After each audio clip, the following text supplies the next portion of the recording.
heading southbound. I've been hellbound, riding on the midnight train. Going too fast now, think I'll slow down, standing in the pouring rain.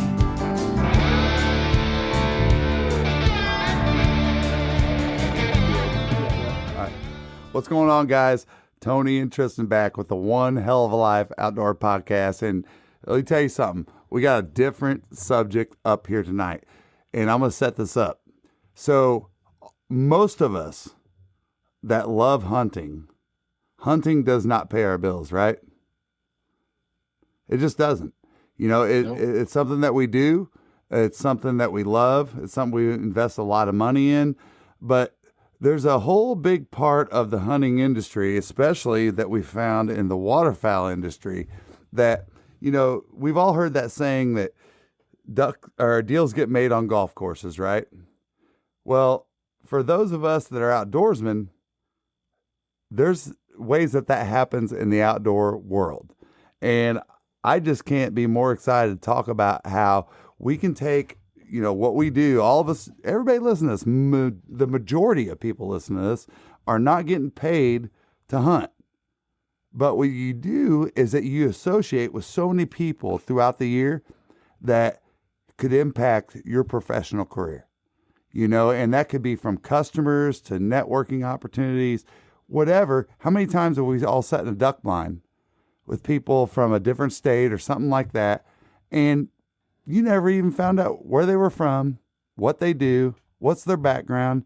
That could have changed your life by asking a few questions. And I'll tell you what, super excited to introduce Cal McCarty tonight on the podcast. He's somebody I look up to professionally. Cal's an extremely accomplished business professional. He's owned his own business, and he's also somebody that just smashes the shit out of waterfowl. Cal, thank you for coming on tonight. Thank you, Cal. Oh, I appreciate it, Tony and Tristan. Thanks a lot, man. It's an honor to be on. Big fan of what you guys are doing. Not only to be on with you guys, but I listen to you guys regularly. We all do a lot of waterfowl podcasts, and I think it's a cool subject, and I appreciate you having me, man. Man. Absolutely. So just give everybody, you know, one thing we like to do with everybody we have on is just help them understand who you are, you know, how you got in the waterfowl industry or in the outdoors industry and you know, kind of where your life has led you to professionally as well. Yeah, no doubt. And it's like you said, opening up, there's not a day goes by where, you know, we do our jobs in business, and I'm constantly thinking about how to do that better so I can get more things or get more opportunity to be out chasing ducks or deer or turkeys, whatever it is. And how I can't get, you know, how can I get into the hunting industry and just do that alone? Well, we know that doesn't pay the bills, like you said. So, you know, like you said, we just going through business every day. And the topic tonight, I grew up, you know, northern Illinois, north central Illinois. I don't usually tell people I'm from Chicago, even though that's an easy you know, geographic place to tell people because where Chicago's at in some people's heads these days. But I'm about right with the politics and everything. I'm like, I'm from the Chicago, you know, I'm from this town in Illinois. But, I'm from a farm in Illinois. Yeah, south of Chicago. near Chicago, surrounded by cornfields, if you can imagine such a thing if you've never been there. But right. No, like I'm like 45 miles south of Chicago, grew up there, you know, around a bunch of river systems, Fox River, Kankakee, Des Plains, DuPage River. So you know, but grew up hunting a lot of fields, right? So a lot of cornfields, bean fields. You know, if our version of hunting water up here is maybe an hour hunt in the morning on a river, or, you know, we get a good cattle pond or a flooded downside of the cornfield. You know, not much water hunting goes on up here. Grew up hunting the fields of north central Illinois. And then, you know, kind of just had a huge love of first started bow hunting, loved the deer hunt, and then, you know, I had a buddy bring me on my first duck hunt, and the first time I saw a mallard break its wings at sunup and come in, I'm not sure if I I still love to fire my bow. It's one of my favorite weapons, but I don't know. I probably climbed in a tree maybe a dozen more times in my life, and that was about the age of 16.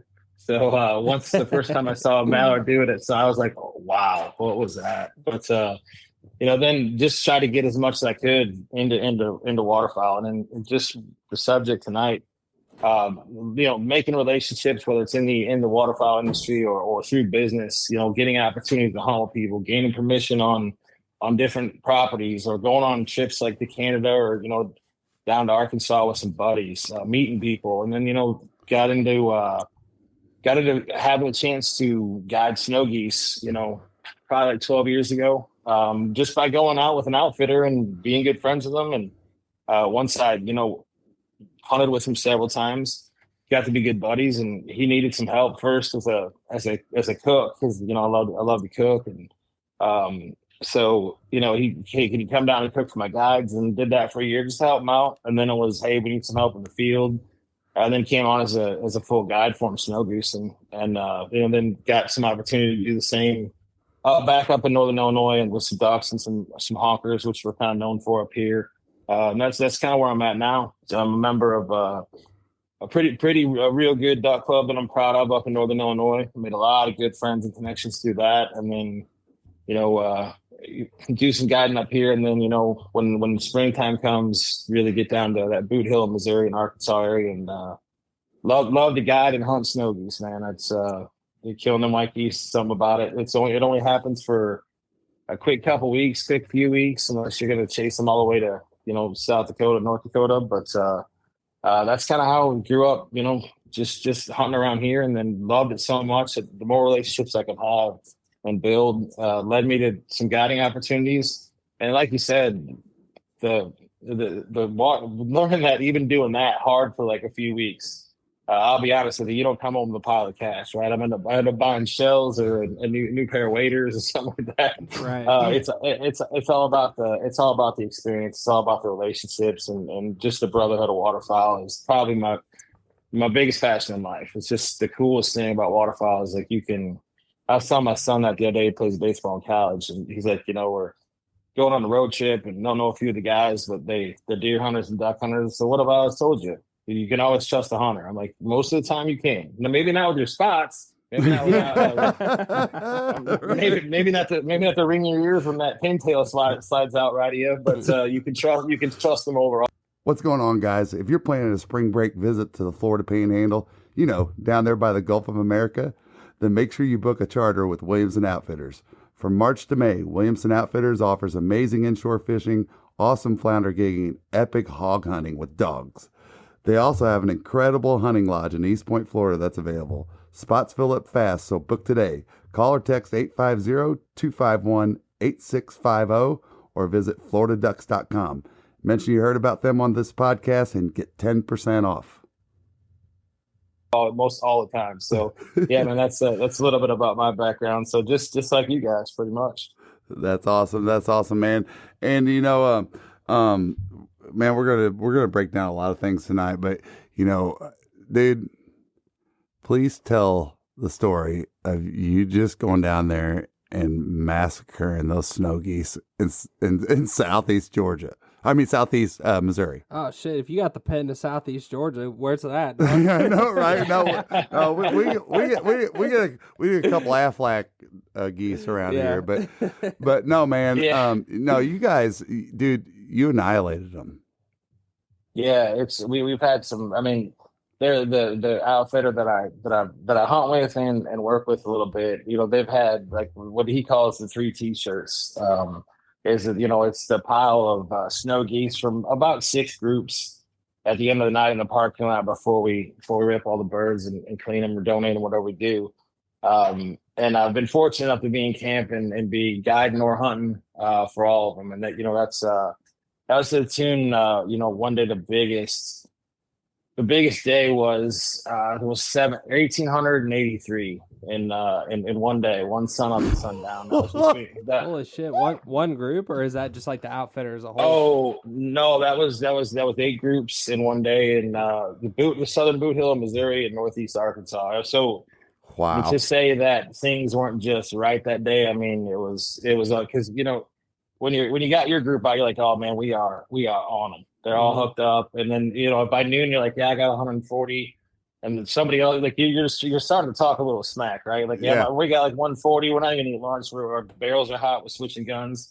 You know, so it's like, yeah, we're at 180. We're at 160. I'm like, oh, this is gonna get interesting, right? And then every hour, it's like we're at 230. We're at 240. I'm like, oh, then you kind of talk, God, dude.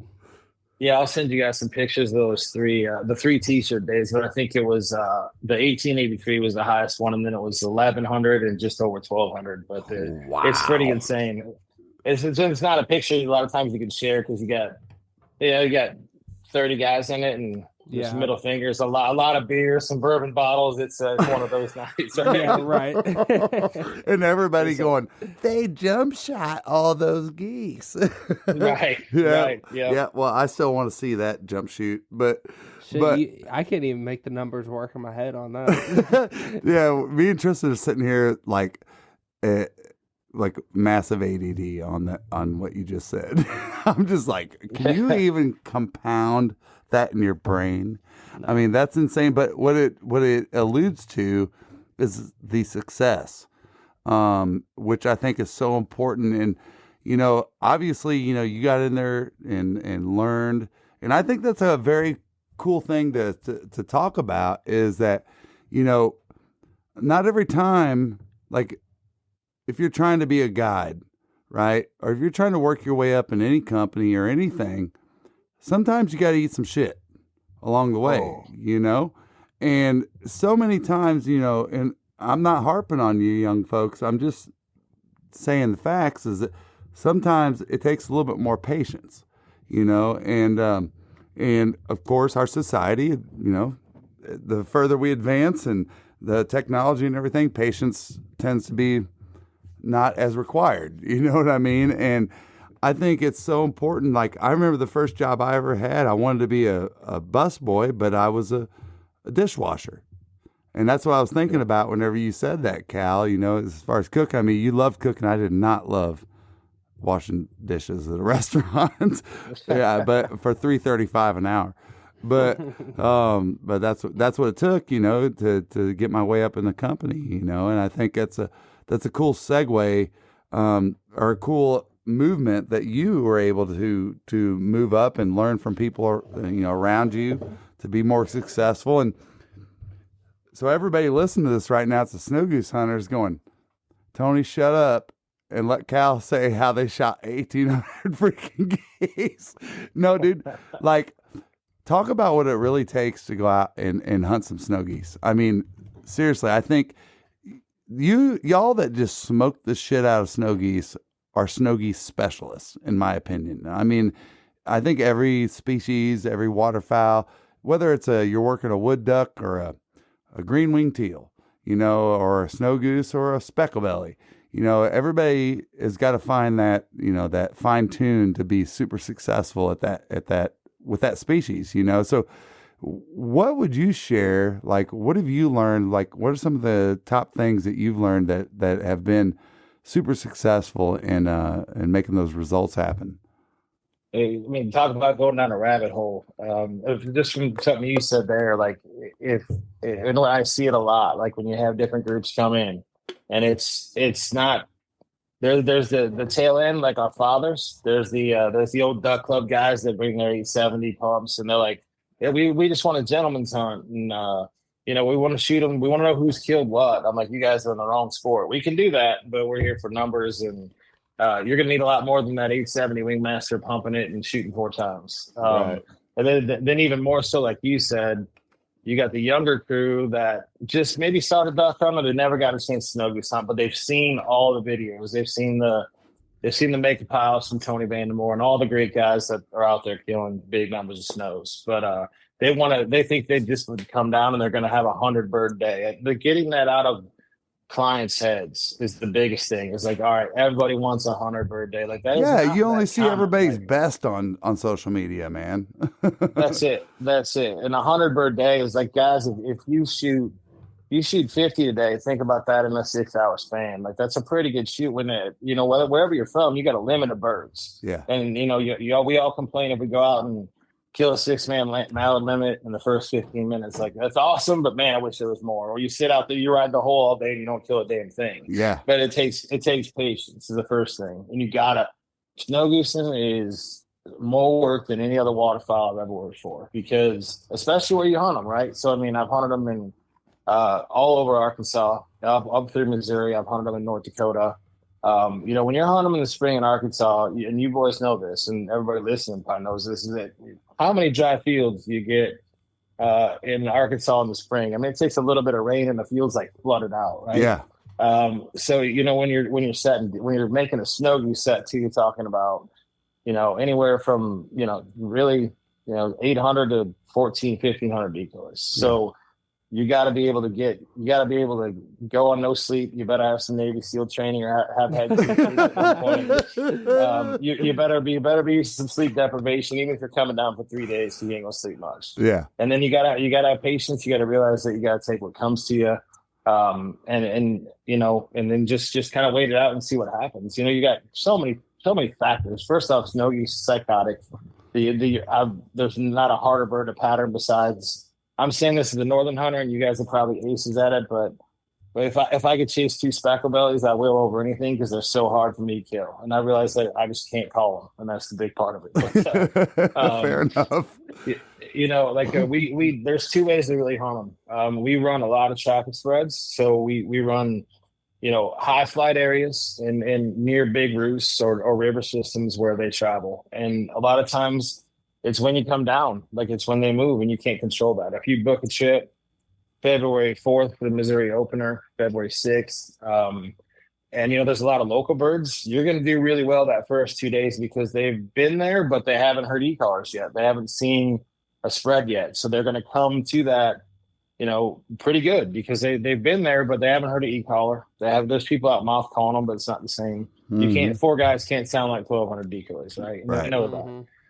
So you're going to do really good, you know. Then everybody in Arkansas wants to go, oh, we got to go up to Missouri. Like, no, you want to stay away from Missouri, because we just hammered them for 2 days. It's no different than, you know, it's no different than that one field you let build for a few days and you kill a couple limits out of it. Well, when you go back the next day, they don't work as well, because most of them got out with their lives, right? Right. So we run, but I prefer that. I prefer traffic spreads and being patient and letting the migration do what they do. And then you have the ratio of adult versus juvies.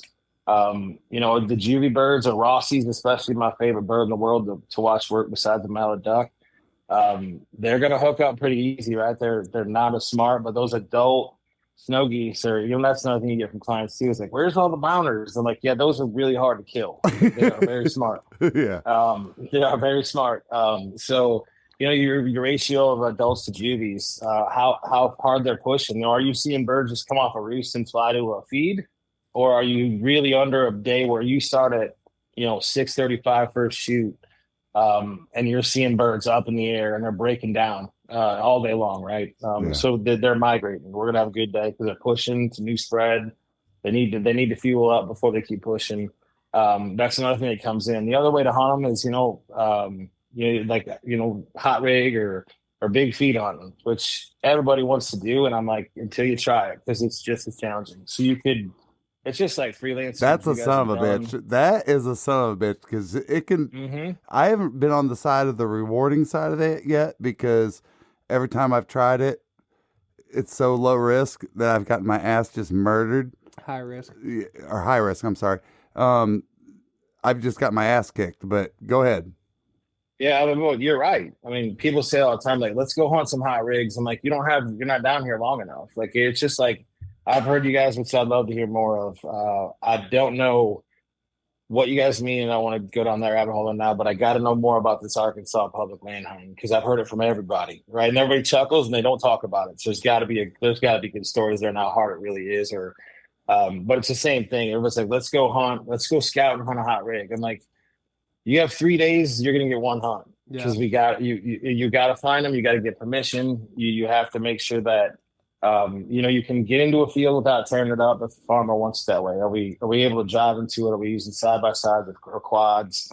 And then you know, all right, well, we get home at whatever time we eat. You know, you want to drink a couple beers, whatever it is. And so we got to be up at, you know, 1:30, 2 a.m. Well, why? You know, well, we got to go drop 800 decoys in that hole. Yeah. And then we got to get blinds. And then the most of all, we got, by the time we drop 1,200 decoys and the blinds are out, then comes the very most important part of snow goose hunting is your hide. We got to spend an hour on covering up and making sure we got a hide in the field. Everybody's like, let's go hunt that winter wheat. Like, yeah, they love it, but when there's 8 clumps of layout blinds now, they don't love it as much. They don't love it as much when they do. Right. So you better know how to hide in that stuff, right? So all that goes into it, and so between running traffic for snows and hunting hot rigs, I prefer the patience and the migration patient weight of it all day long, because if you're like, yeah, but that one day will kill them. I'm like, honestly, 90% of the time you kill 300 geese. I'm like, it's opposite. Like, boys, out of every 10 hot rigs I've set, 3 of 10 are overly successful. Now you're always going to kill, like, you're going to get some first light birds that they're definitely going to hook up, but they're smart. They know when they come back that, you might not be hid well. You might have a vortex hanging down or, something like that.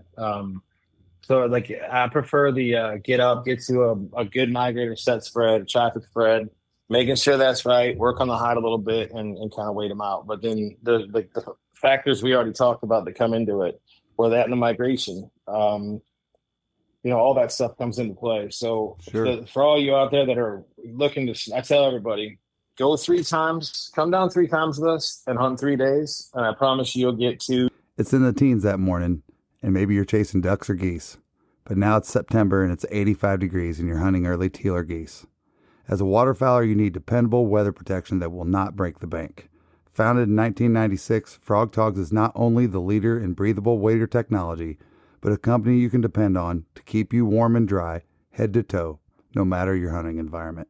Stay bone dry by using discount code ZD315 for 15% off not only your first purchase, like most discount codes, but how about every single purchase you make from now until December 31st, 2024? 2 days that you'll have a picture up on the wall for. You gotta put your time in. You gotta be patient and you gotta go. Otherwise, and some guys come down and hit it right the first time and they come back next year and it's like they kill 4 in 3 days. It's like, you guys try to hold us. Like, no, keep coming back next year and then maybe you'll do it again and then you kill 4 again the next year. So it's not as easy as it looks. I've never seen a section of waterfowl blow up in the last 6 or 7 years like snow goose hunting. When I first started doing it, it was great because not a lot of people did it, right? You got permission easier. There weren't you didn't see everybody running around. And we definitely got to talk about jump shooting. But now everybody thinks that they're going to go kill 100 birds and they do it. They're not pigeons by a silo. They're very tough. They're smart. But yeah, they're nonetheless, like you said, Tony, you put in the work and the patience and you hunt 7 days and they'll get it. And the one day comes together, you know, you work for them and they're pretty rewarding, man. Just like anything else that you try to chase. Well, Kade, our buddy, talks about that a lot, how much has changed in the last several years versus when he started doing it back in like 2015, 2016, like to your point.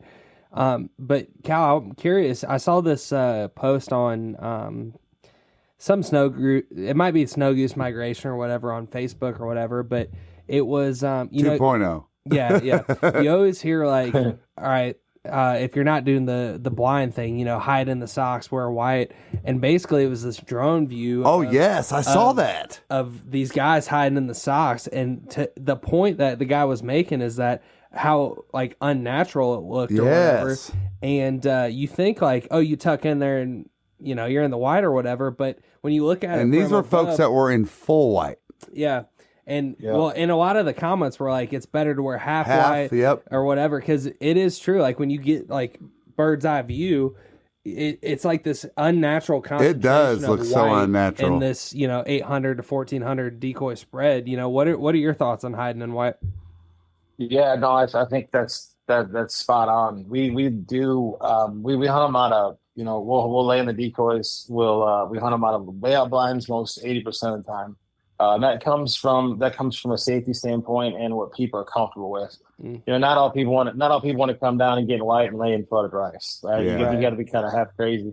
And then there's the A-frame approach that is really hard. I mean, everybody wants to be comfortable. An A-frame ruined me, and this being a northern hunter, once the first time when I started figuring out how to shoot Canada's out of an A-frame, people are like, hey, we're gonna layout blind hunt. I'm like, no, let's just short it an A-frame hunts, and we'll cook some breakfast and put a heater in there. The A-frame has ruined me like it's ruined anybody else. But yes. Once in a great while, you can get them in an A-frame, and then obviously we have a few properties both up here and throughout the South where we can pit hunt, which is obviously the best way to hide no matter what you're chasing. But I think when it comes to laying the decoys, yes, all white can be very unnatural. I think with if it's me, you, Tony, you, Tristan, and Kade, we can get away with it. We can spread out a little bit. It's safer. We can kind of communicate and talk, and the less blobs of white, the better. But always looking to break up a little bit, right? I always have some roll up, every kind of camo, just some old blankets, or God only knows what I have in my trailer, but just to throw up to the knee or even over somebody's belly where you got white legs and white chest sticking out. And then there's the invention of the high sock, which is really good, but because you always want that top of the spread to be a little thicker, right? Point it out, make it look like that's where the food's at. Yep. But they don't always go for that. And then, the more high socks you have, then you have enough wind to move them. Otherwise, you're really screwed. Yeah. And then there's the safety part of laying in the decoys. It's always tough, man, because you got to have good gun rests. You got to make sure, and not just somebody hanging their gun on the sock and it going off, but if somebody is laying there for a half hour and don't realize they put their gun 6 feet underwater, most of the time it's not. Or a bunch of mud in your barrel. Yeah. A bunch of mud, anything, right? It's not real safe to come up and start trying to unload 12 shells out of it. So I think I do, like, if I had to hunt them one way, like a semi-dry field, laying the decoys is one of my favorites, but you have to be so careful where your placement is and how you hide, because I think high socks have done a lot for them. You can do some other stuff too. I mean, there's so many, whether you're running vortexes or not, and that's a great campfire between, like, people that love the snow goose hunt is what movement to use, because there's some great guys out there that don't use any movement, just decoys. There's some of them out there that it's like a symphony out there, right? You got vortexes, whether you're on a 4 vortex or a 2. You got the circus out there. Yeah, you got Circus Olay. Yeah, 100%. You got kites flipping around, getting hung up, and people doing tight wires and shit across the spread. Oh, dude, it's some of the stuff that you see. It's like, good luck, fellas. At least they're patient when they're trying to run those kites with strings and see. Like, those guys are patient boys for sure. Yeah, because those get hung up. Well, one drop in the wind and that thing's on the ground, tangled with a vortex, whatever. But the clones are, like, probably some of the most popular movement now that that takes, you got to be in, because if you want to run a few clones, it's going to cost you $700, $800, $900, depending on if you can get them at a discount or whatever. But all that stuff, you can use movement a lot of times when snow geese are really kind of wanting to do it. You can keep a lot of movement in one area or 2 areas, and they will work to that if the wind's right and kind of not pay attention to you, where you can get away with all white. But when you got some birds, the adult birds, they'll come to the movement to 500 yards, but then they pump a little bit and they stop. They know they're far away, and they're looking at you for the last 400, right? And you get the guys that are late closing their blinds or whatever, like, you might as well quit, because those are all adult birds and they've seen that. Yeah. Well, I think no, I'm sorry. Go ahead. No, it's a factor. I mean, and then it's like a lot of times, what are you looking at? If it's cloudy conditions, it's 10 times harder. Kill them a bunch of birds in clouds, but can you position the wind, the sun in their eyes the best you can, right? Or do you use the movement in the right part of the wind and lay where, if they look over to you, that the sun is in their eyes a little bit? There's things you can do to kind of be in your favor. But I tell everybody, like, don't set decoys, lay blinds out. I'm like, hell, we got an hour and a half. Like, no, we don't. Like, if we sit here and we're happy with our hide and we still got 30 minutes, we did our job. Like, sit down, take a nap, pour your coffee, whatever you want to do, text the wife. But you have to, that's what goes back to that hot rig chasing, right? It's if you're going to do that, you need to leave so much time and know the night before, you, like you said, to use apps to the show field, whether it's Google Earth or anything that you use, right? Yep. Where's our best hide going to be? Is there something in that field that we don't see from the road that we will see in the morning, like a ditch or a really uneven plane that's going to screw us out? Yeah, If you big don't briar have that all patch, down, whatever it is. right, right. I mean, if you're not like if we're doing that for my group, like I spend 80% of the night not sleeping thinking about the hide versus how many blues versus whites or how many decoys I'm going to throw out, what formation, all that stuff. Dude, I want It's to come so out with important. a camo for snow goose hunting. It's called fence post camo. Yeah. It's just, it also does is that when you look through it, it just looks like you're a fence post with a bunch of fencing, because, or like maybe siding camo, like of a house, because it's just crazy how they'll do what they do. But man, you know, that's some great great insight on it. And one thing I wanted to wrap that up with is that I can't stress enough, and I know Cal, you'll agree with this, is that if you are going to go snow goose hunting, understand that it is your responsibility to make your hide personally for you as fucking, sorry, as good as you can make it, because it could be your reflective sunglasses. I saw birds flaring this year off of a Dr. Pepper can. Yep. That was laying right in the sun. I mean, it had to be that, because Kade just kept going, dude, what is going on? Like, how are we? And he was going crazy. You know how you are as a guide. You're just like, Yep. do you want coffee that doesn't suck? Get the Duck. Dirty Duck coffee is made specifically for the waterfowl enthusiast. Enjoy flavors like Morning Wood, Dark Dynasty, Cinnamon Teal Snickerdoodle, and First Flight to unlock the flavor that you'll enjoy in the blind for years to come. Our friends at Dirty Duck Coffee Company are now offering all Zero Duck 30 followers a 15% discount when you use code ZeroDuck15 on your next order. Dude, what is it? It's something, you know, and just really, you know, if your guide tells you make sure, if you're laying decoys, make sure you're covered up. You know, don't keep your head down. And that goes for duck hunting too. You know, make sure you follow what they're saying, because I think that that's a responsibility that we all owe it as a hunter. I mean, it's so easy. You want to look. Of course you do, you know, Yeah. but it's You kind of, gotta learn to use the brim of your camo hat to kind of get a little. That's you know, right. You look underneath it, but don't go too far. That's right. That's right. That's right. And Cover your face, though. When all else fails, just go full Phil Robertson and get your face camo on and that kind of thing. But man, you know, one of the most important things I wanted to have you on tonight, and y'all, like, I've been in business, and I'm not trying to toot my own horn, but I've done a lot of things I'm very proud of, especially where I came from on the business side of things. And it's taken eating some shit along the way to get there. You know, I mean, my first sales job was an opportunity that I started just because I wanted to get a job out of the military and carried furniture.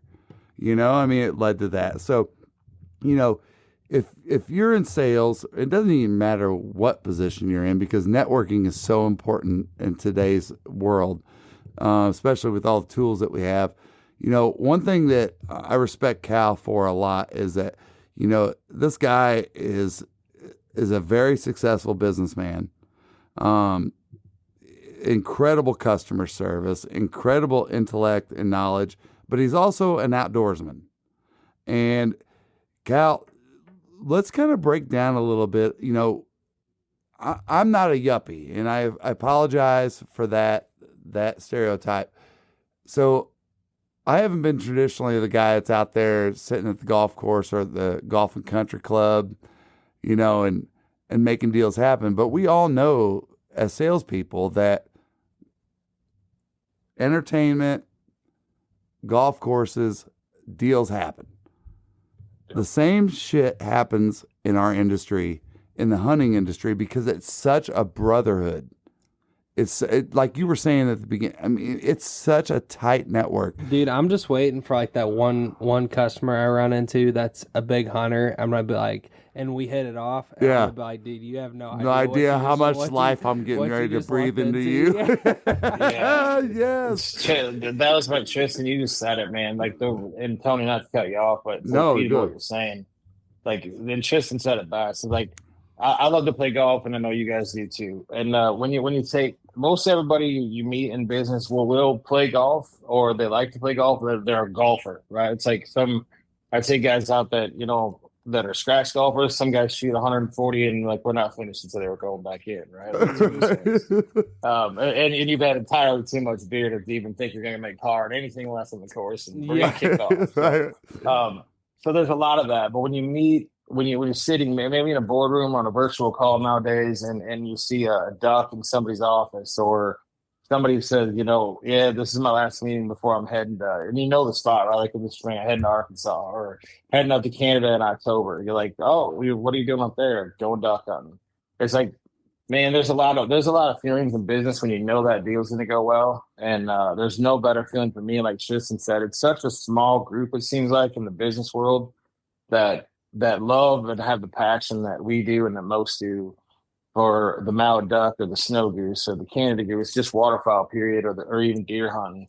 When you hear their passion and yours and you're trying to get a business deal done, it is a deadlock. And Tristan, to your point, when you do find that one, and you'll find a lot of them, man, you're young, and as you work through your business career and meet more of them, they are not only friends, they're not only clients for life, and you guys will be great partners in business, but they're almost immediately a friend.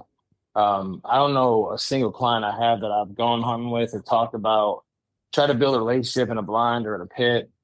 Now that I don't know their wife, their kids, haven't been to their house, haven't been to mine, it goes that way, man. And I've played golf with 1,000 customers that I don't know if they have a kid or not, or what they really appreciate, or I've never been to their house.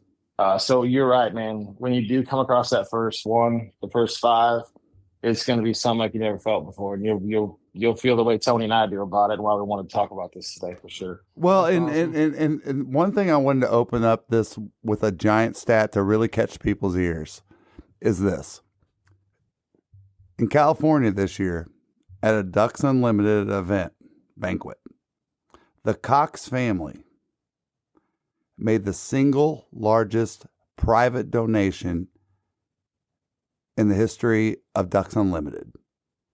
$10 million. Insane. Towards conservation. That did not happen on a golf course. That did not happen at a Starbucks, okay? That happened through the passion of outdoors that people shared the same. Whether it might not have been about killing, it doesn't have to be about that. It has to be about who we are as hunters. Most of us as hunters, we have kept these environments for us to hunt across America alive out of the desperation of us not losing it. Mm-hmm. You know, and obviously there's somebody in the Cox family that there's either been a passion to conserve the waterfowl and everything. And keep in mind, when I say waterfowl, I actually should say migratory birds, really, because it includes the blue heron, it includes the little cranes, it includes the grebes and the whatever it is. You know, that the whole deal. Yeah, from the frogs to everything. It's all part of that conservation, you know? And that is when the light went off for me this year, that I went, wow, this is a very big subject in our industry that I don't think a lot of people talk about. No, and that goes right in line with, we were texting on the other day, or we might have talked about it, and it's funny, it's the same state. Cox family makes that donation, and then right on the same time, I'm closing a deal with a company in California, and going through their plan, one of their biggest heartburns. And I'm sitting on the Oh, other side of this this. is great. Yes, I love this. Yeah, Good story. but Kade. it's California, and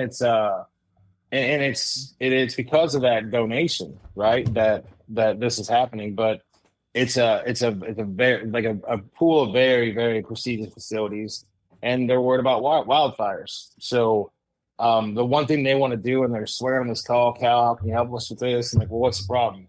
But we have a lot of pretty water around us, and it's full of trees and brush, and it's really susceptible. It's combustible to fires. We want to mow it all down and fill it all in, but the California Waterfowl Association and Ducks Unlimited and Delta Waterfowl, and then California Game and Fish have already slapped an injunction on us before we even did it and just talked about it. I was like, wait, what's that? And they're like, yeah, we like this one particular facility, we have 1,000 acres of water, brush, trees, and overgrowth, and we can't touch any of it because the California Waterfowl Association, Ducks Unlimited, or California Game and Fish, they named them all. Already said we will file an injunction on you if you cut one piece of that brush without permission. I was like, amen. You know, I'm supposed to try to figure out a way through that. Yeah, he's saying amen to his customer. Right? But you know him that well, right?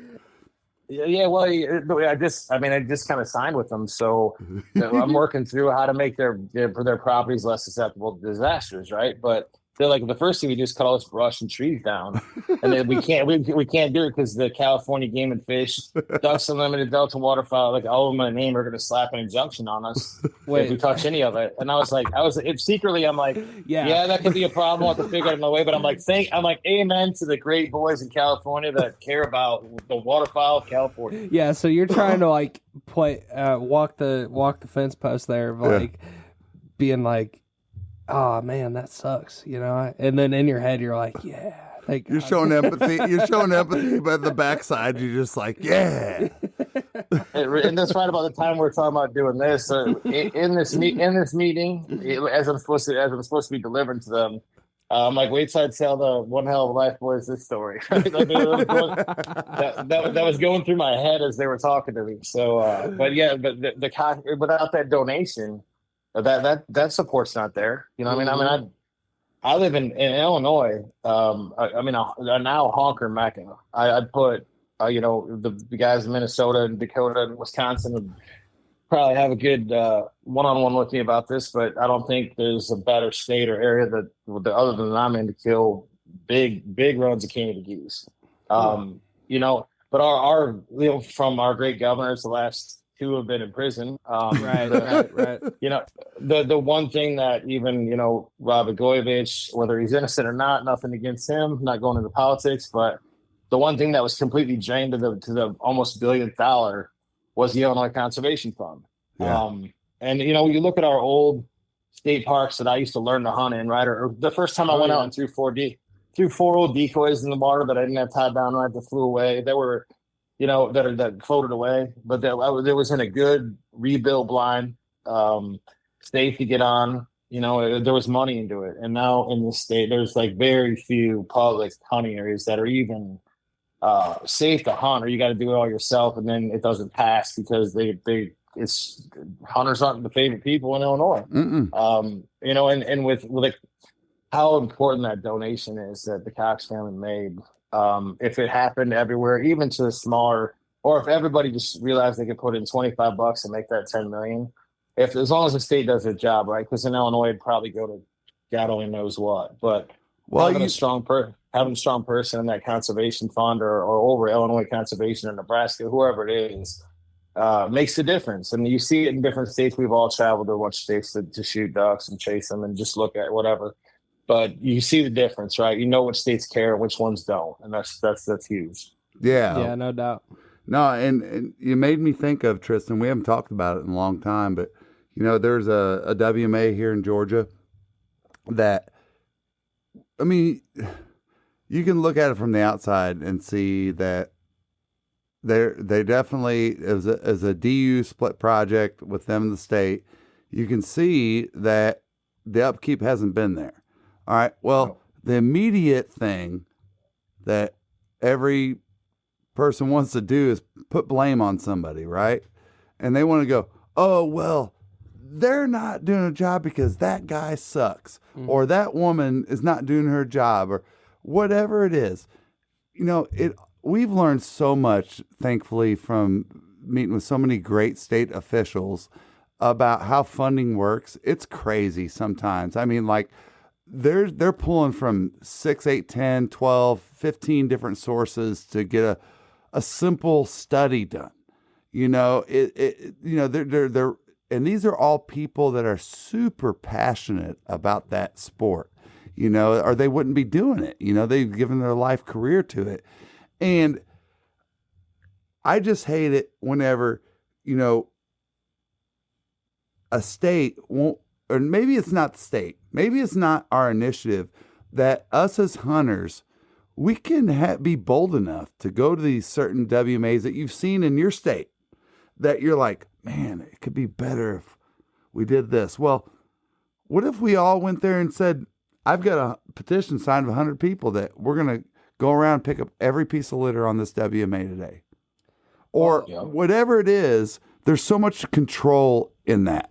Yeah, and we've I think if I remember right, I mean, I want to say with some of these biologists and stuff like that, we've kind of raised those kind of questions before because what unfortunately it boils down to is, like you said, like a Ducks Unlimited comes into a state and we're putting this waterfowl impoundment in, and then it's like badass for a certain amount of years.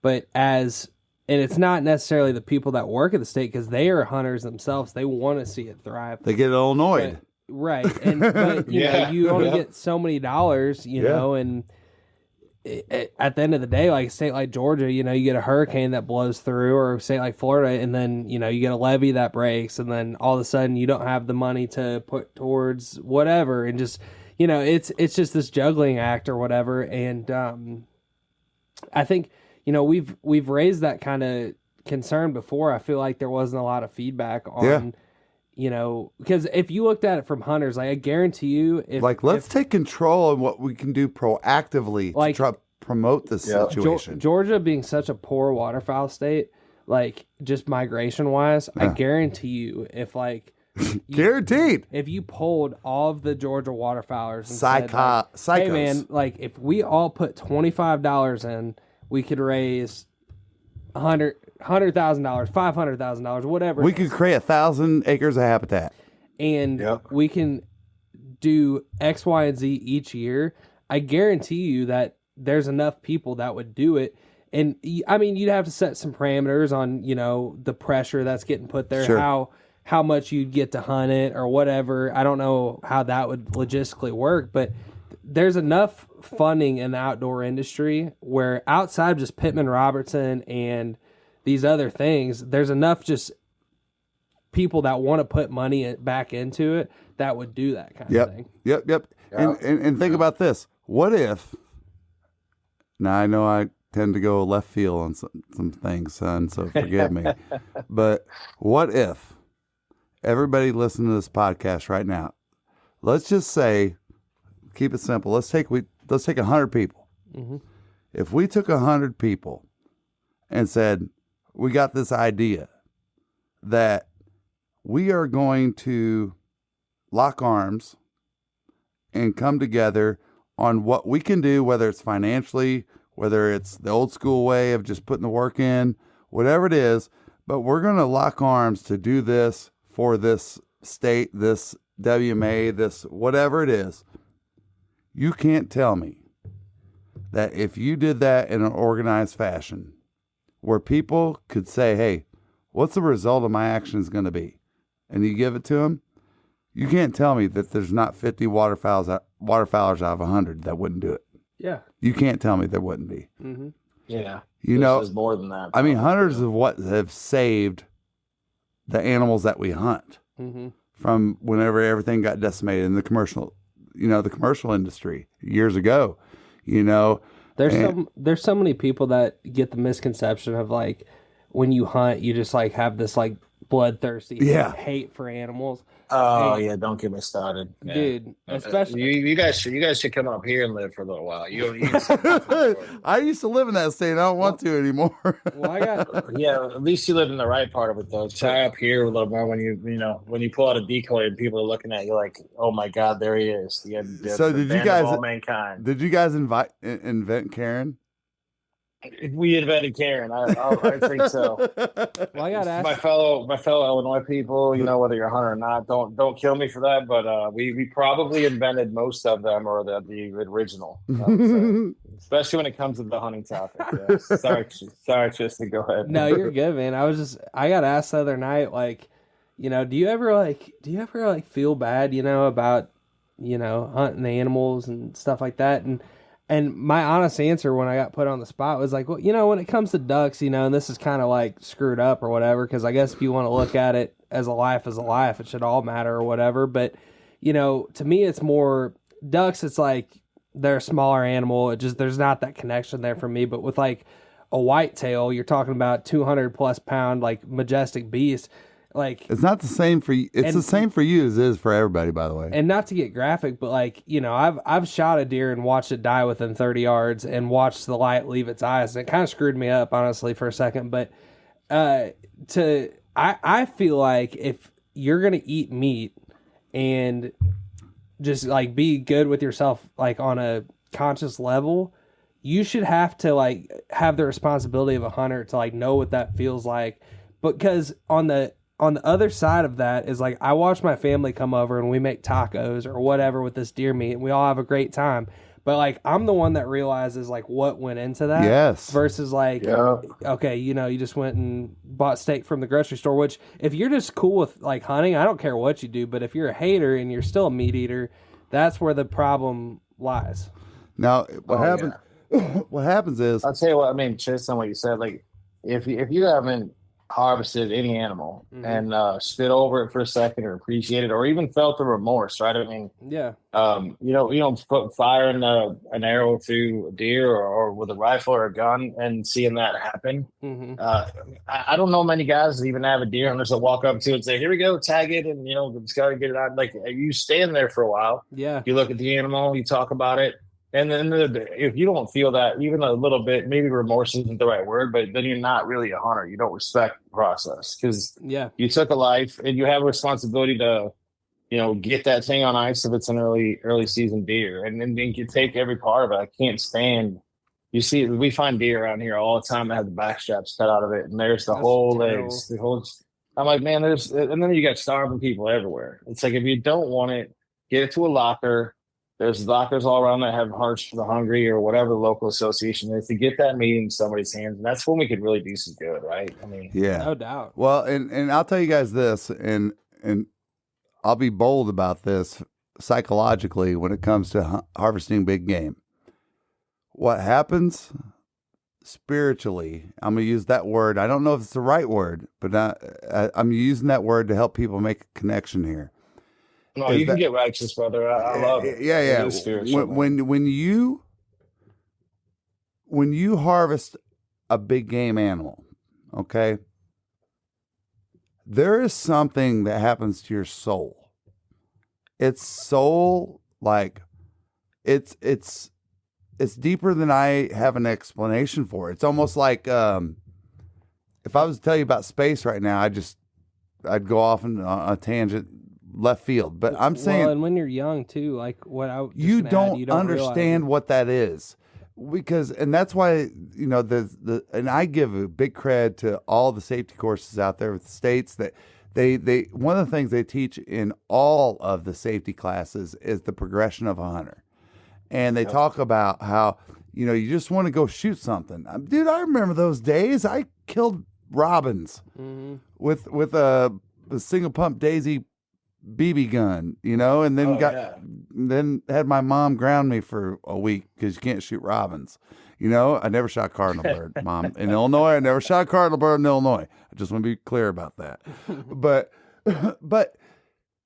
there's something about, and I've experienced this with my own animals, like my own pets. Like we had a Rottweiler, 128 pound, big dog.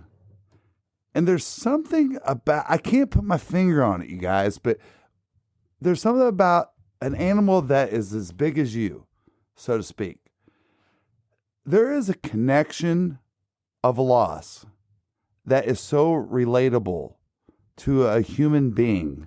Well, I think it has to do more like just generally with the animals, like the bigger they get, the more like personality they show, the more intelligent they are. Not to say that waterfowl is not intelligent, because they can be like really smart and really dumb at the same time. But like to your point, like you see a pet that you're like, holy shit, he knew how to open doors. And like when I told him on command, right? Like it hits home more with you. So here's where I'm going with this. Check this out. I'm gonna blow you guys' mind. I'm blowing everybody's mind right now. Here's where we're going with this. Getting deep now. Baby. Have you ever heard of buck fever? Did you know? Maybe. Did you know that's not really properly labeled, right? I'd call it an anxiety attack. I don't know. I call it, that's more like it. I call it the shakes. Yeah. You want me to tell you what it is? Adrenaline. It's your preparation to take a unique animal that means everything to you in that moment. Mm-hmm. That's what it is. It doesn't matter if it's a buck. It doesn't matter if it's a button buck. It doesn't matter if it's a spike. It doesn't matter what it is. I have had a fawn F me up way more than maybe the biggest deer I shot, because that deer meant so much to me, dude. I just experienced this last season with my primitive equipment. Tristan, you knew I was coming down to the end of the season. I was only focused on meat. Oh, we were grinding, dude. Grinding hard, dude. But I stayed connected and committed to what I said I was going to do, and I'm not shooting a deer over 20 yards if I can't harvest that animal with one arrow. Period. Yeah. 22 yards is too far. 21 and a half yards is too far. 20 yards or closer. And guess what? I still didn't get the job done. My son asks me all the time, like, how far is too long of a shot? I'm like, when you know you can't kill that animal when you squeeze the trigger. That's when you know you're 100% certain that you cannot kill that animal with one squeeze of the trigger, or one arrow flight.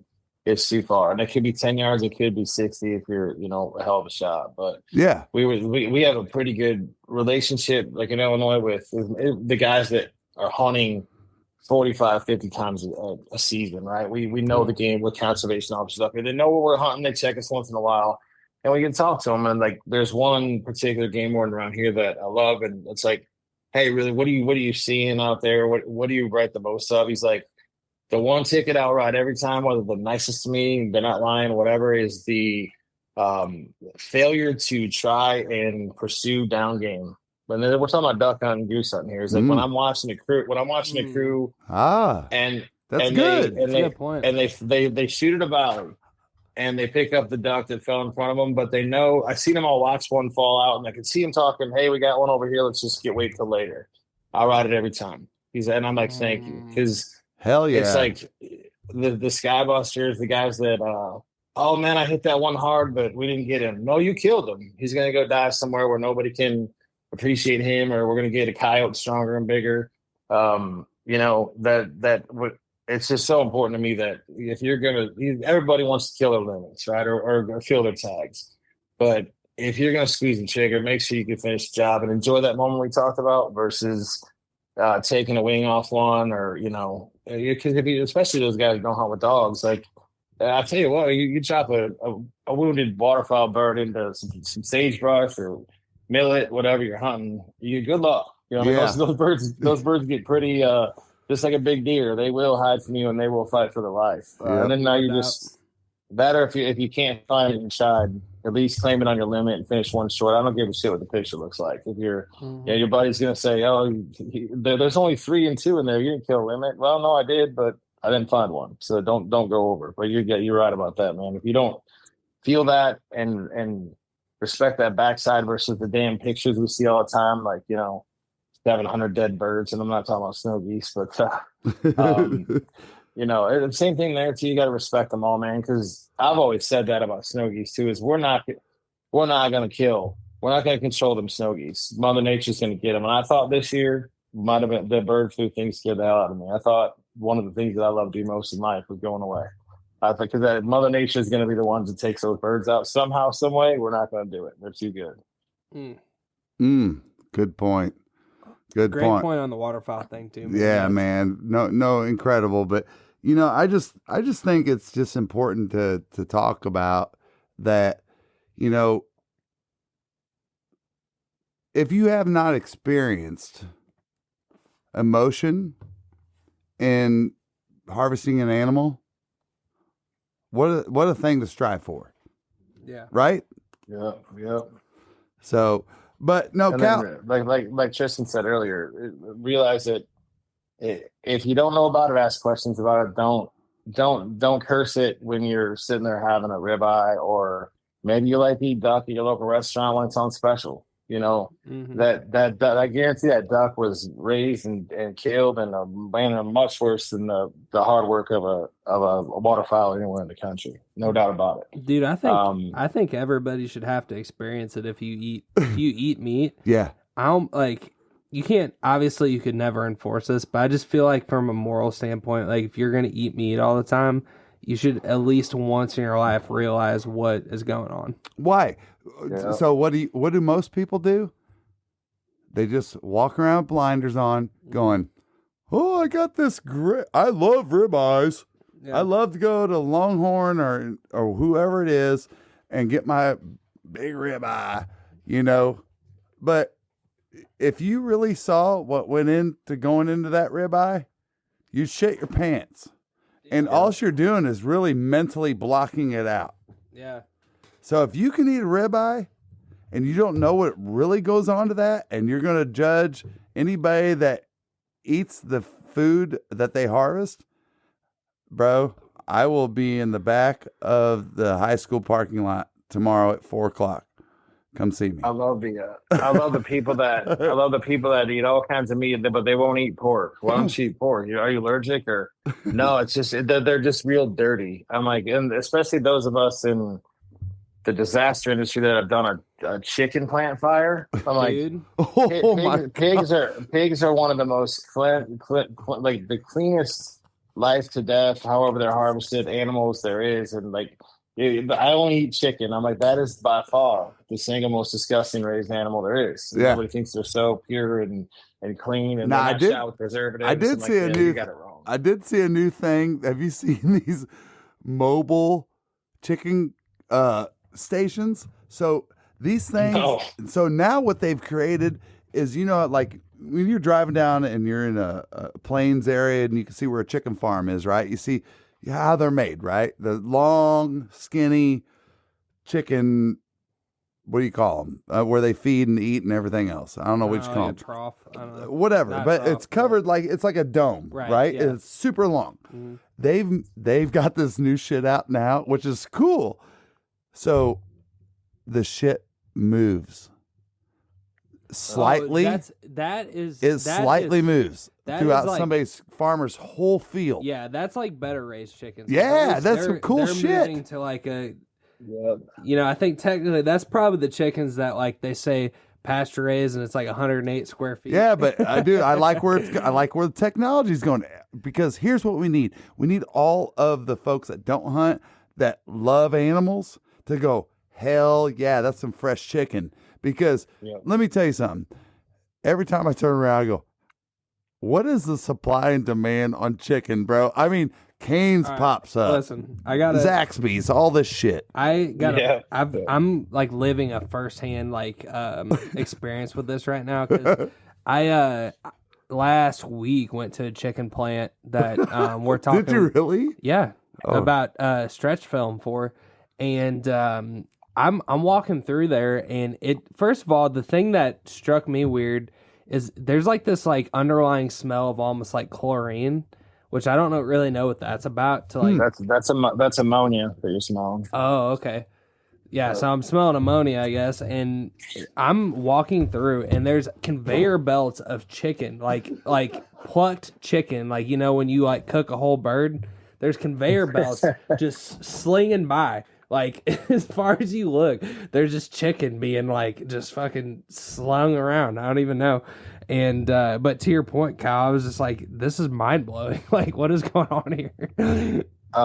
Yeah, and then that just goes back to how people view hunting, and it's just if you don't know about it, you probably shouldn't talk about it. That's fine. And I've heard you guys in the podcast, like whether it's politics or religion or whatever you don't know about, like just Dad taught you a long time ago is if you don't know about it, shut your mouth, because everybody over a beer in the group wants to be in the conversation, or maybe even you got your guys out there that want to be the know-it-alls. Is like just ask questions and try to listen and just be quiet about it, because if you talk about something you don't know and it's only perception, you're probably going to be wrong. Probably going to look pretty stupid, right? Yeah, so that's a good point. That's one thing that I really try to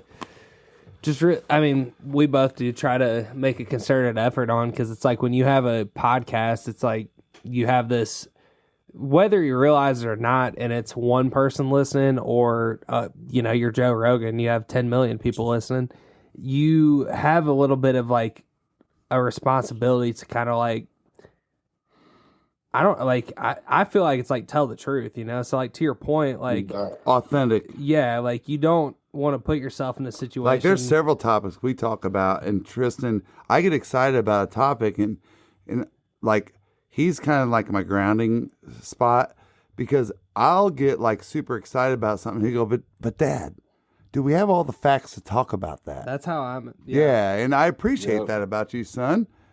Kudos to you. Boy, I was just gonna say that you don't see too many younger, responsible young men that whether you're, and I say that it could be mid-30s, even up to 40, that take that view. They want to get ahead in life. They want to talk about, let's just fire it out there and see if it sticks, get 100 hits on it, whatever. So that's really cool to hear, man. I applaud you on that, Tristan, for sure. Oh, I appreciate it, man. I think it just comes from being passionate about this whole thing, and like the whole reason we started any of this is because like the whole showing the reality of hunting, but also like I've always felt super fortunate to have people in my life that like show me the ropes of being able to hunt and things like that. And it's probably, I don't know, 8 or 10 of my friends that have been able to experience really cool outdoor experiences just because my dad got me into hunting, and then through my dad getting me into hunting, I had to bring one of my friends along, and one of those kind of things. So I think just my own passion of wanting to bring the next person along. I just want to do the best I can to be, talk about stuff that I can be accurate about and be authentic about, Yeah. I mean, it's to wrap or circle back to the whole topic, right? It's like whether you're a hunter or whatever you do, in business or whatever you're passionate about in your family, life is 100% about one thing, and that's relationships and good relationships, or knowing where maybe you have a bad relationship and you want to make it better, or know what relationships to stay away from because you just don't see eye to eye with the person.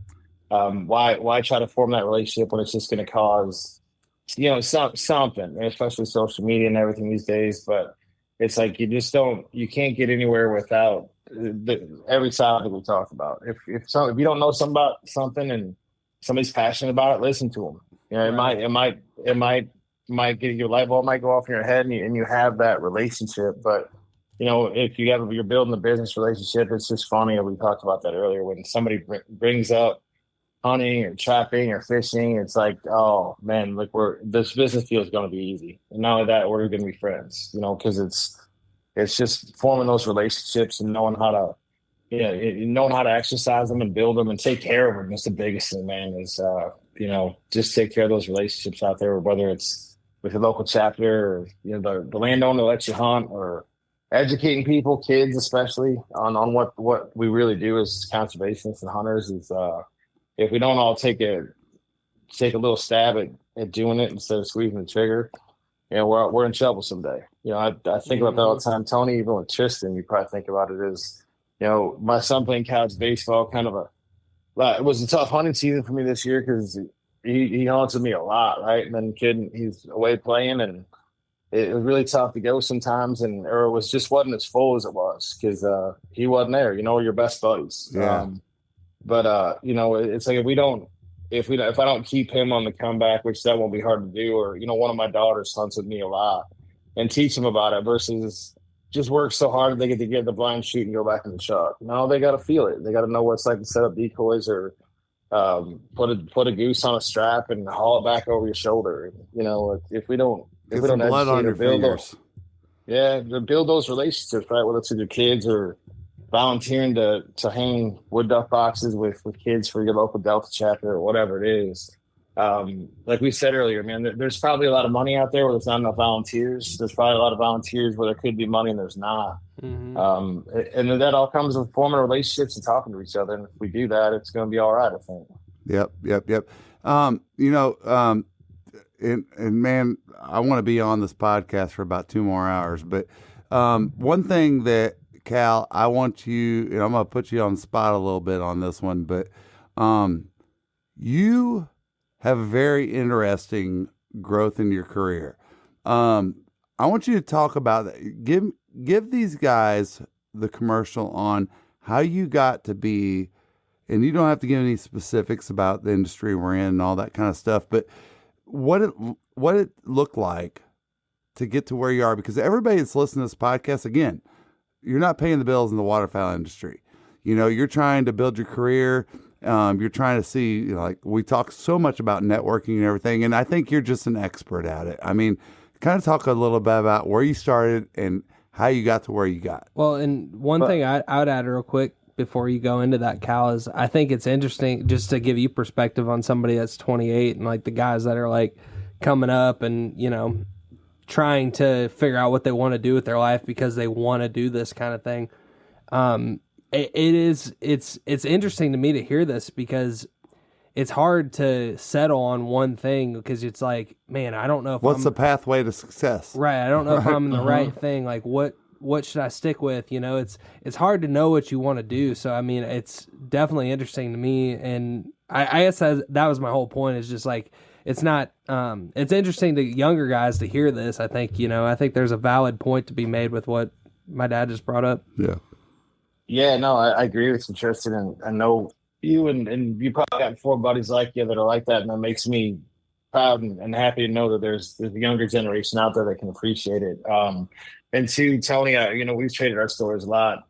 Not that my story is anything bad to hear, but it kind of does yours an injustice too, but they're right along the same lines. I mean, I studied when I went to college. I was a double major in law enforcement and criminology. I wanted nothing to do but be a conservation officer. Got out of school, was tested well, and affirmative action was going on when I was getting out of school. And it wasn't so much that it's like, hey, we're hiring. There's 65 game wardens to hire on the list. And like, well, you're hiring those this year. No, we're hiring 2 this year.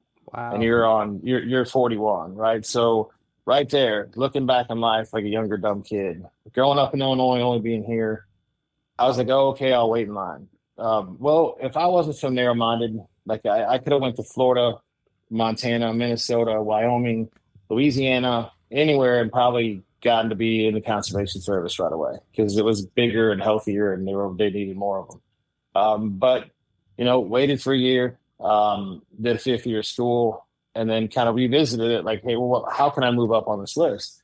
You can go in the military. At that point, it wasn't really an option for me. Or you can get into law enforcement of some kind, and you'll move up fast. So got into being a sheriff's officer, and then a couple years of that, one night we did I was working kind of in a KMEG, a narcotics unit, and tough just type of raid, just a smaller one, took a pretty good knife cut on my forearm.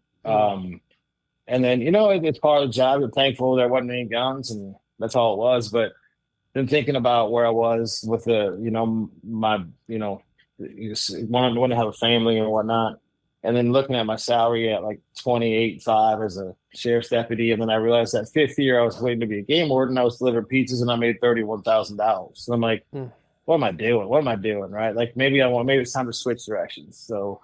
What can I do? I like to talk to people. I like interacting, building relationships.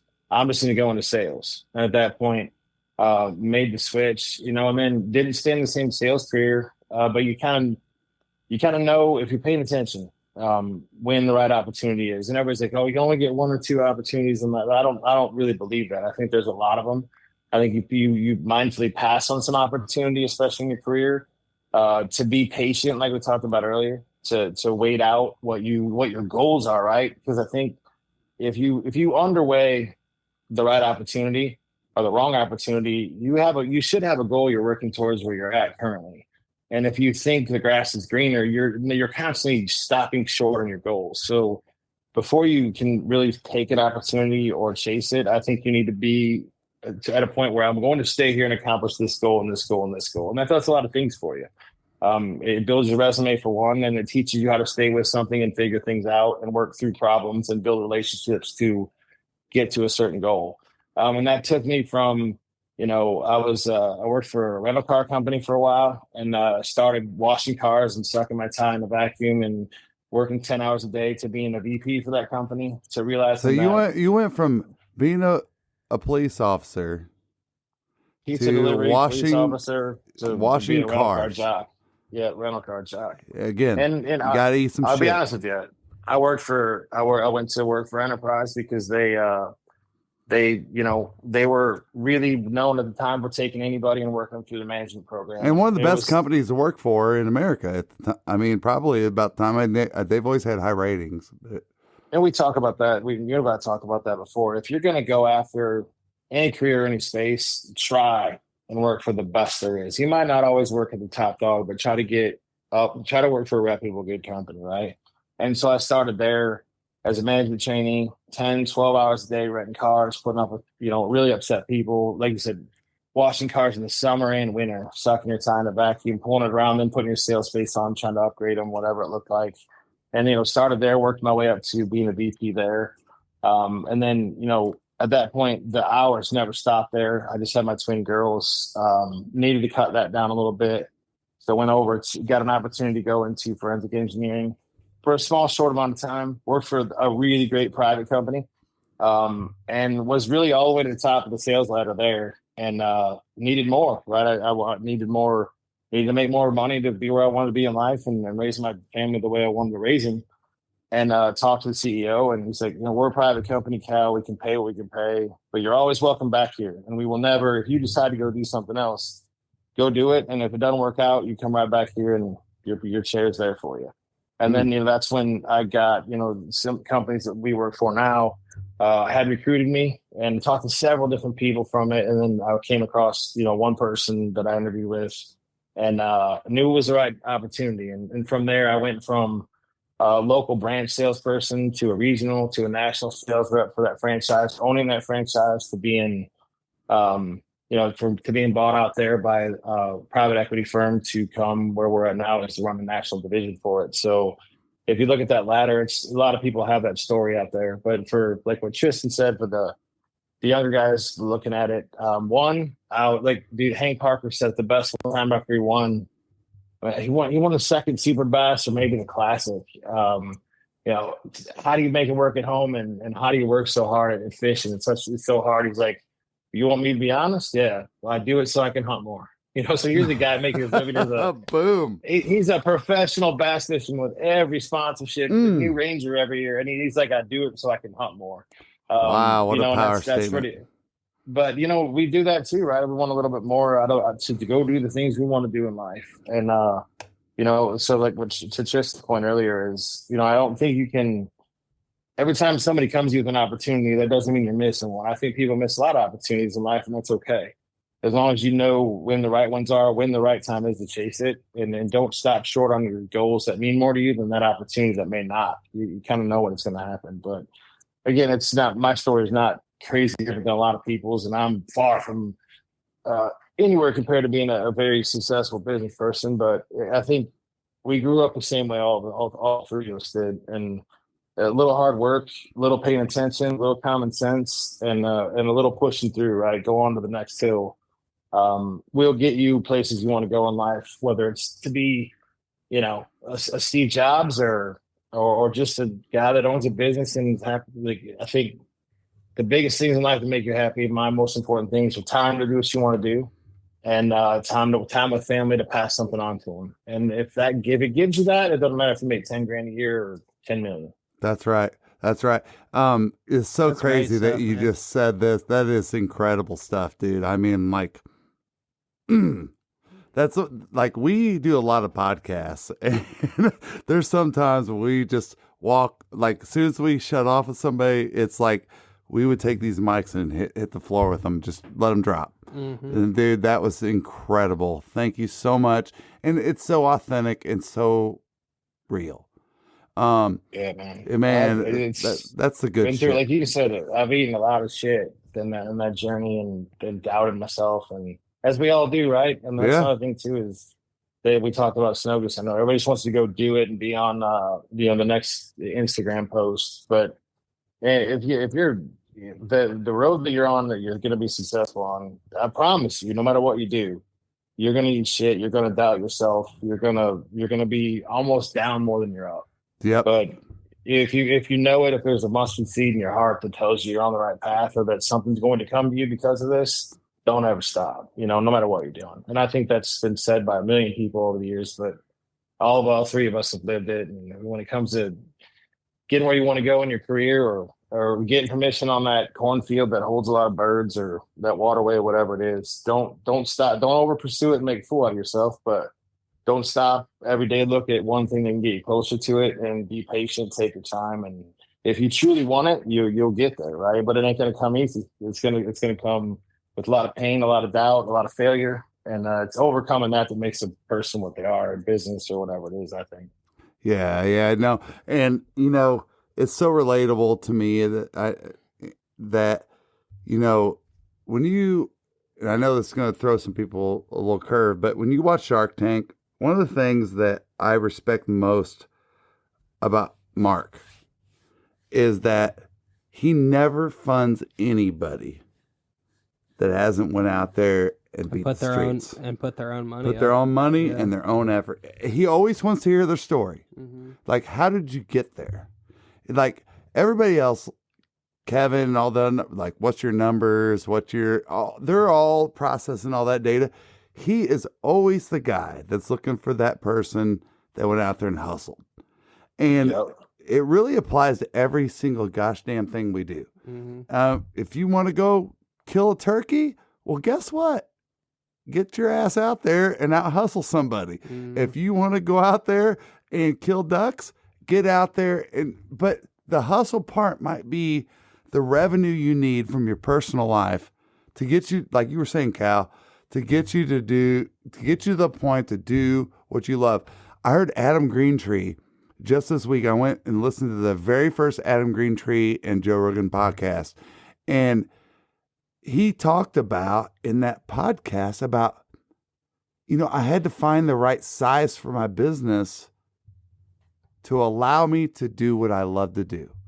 And he said, too big could have sucked my time and soul, basically, and I couldn't have got there. But I found that perfect spot, and that's what we're all striving after, man. I mean, good stuff, dude. Wow. I'm with you on Cuban. Like, my favorite part about him, I heard one thing from one time was like, what's your biggest goal? Like, what company, how much money? He's like, no, you got it all wrong. He's like, my only goal in life was have enough money where I didn't have to wear a goddamn suit to work every day, I could wear whatever I wanted, and I can inspire people. Yes. Like, dude, how awesome. And you see him get off his private jet, he's got jeans and a Mavs t-shirt on. On Shark Tank, he don't have a tie on. He's got a freaking quarter zip because he don't have to do it, right? He don't have to. Yep. And that was his goal. And now he's a billionaire because of it, but he did not want to have to listen. The very first time I even heard of Mark Cuban was watching a Mavs game, and like the owner of the Mavs, it's like, dude, I could drink beer with him, like beer pong and stuff afterwards. Yeah, I mean, he's the first all of his players' lockers, and somebody asked him, hey, with all the gaming going on in the world and kids ADD and stuff like that, do you really think that's the right message? Why did you do that? He's like, because I fucking can. he's like, my players wanted PlayStation in the locker, and I can do it. I was like, that's what I'm talking about right there. And if you work hard enough and fail enough, you get to make that decision someday. You don't when you're underneath them, but you can do that at some point. That's awesome stuff, Cal. Bro. Boys, that was awesome, man. We're gonna have your butt back on here because, man, that's some good stuff. I can't wait, man. I was thinking about you. I've been southbound, I've been hellbound, riding on the midnight train. Going too fast now, think I'll slow down, standing in the pouring rain.